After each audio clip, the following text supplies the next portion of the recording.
Hello বন্ধুরা, তোমরা সবাই কেমন আছো? আশা করি তোমরা সবাই ভালো আছো। Welcome to my Puja vlogs. তো আজকে আমরা গেছিলাম নার্সিমা মুভি দেখতে। তারপর মুভি শেষে আমার ফুচকু বায়না করলো যে আমি একটু গাড়ি রাইডিং করব।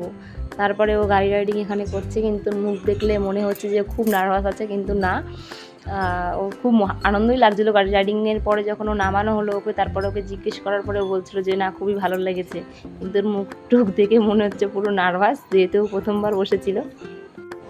জানো তো, এর আগেও আমরা যখন এই টিএফসি মলে গেছিলাম সিনেমা দেখতে, তখন কি সিনেমা, ও হ্যাঁ হ্যাঁ মনে পড়েছে, ওটা হচ্ছে স্ত্রী 2 দেখতে গেছিলাম যখন, তখনই এই গাড়িটাও দেখে তখনই খুব বায়না করছিল।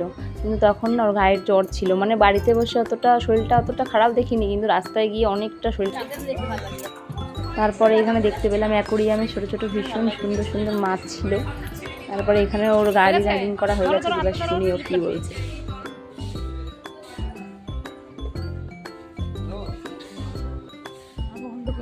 কিরকম ভালো লেগেছে? আর বলবি? আর বসবি? তারপরে দেখো পাপা ওকে মজা করে বলছে পয়সা দে, পয়সা কে দেবে, দেখো এই শুনেও হাসছিল। ঠিক আছে।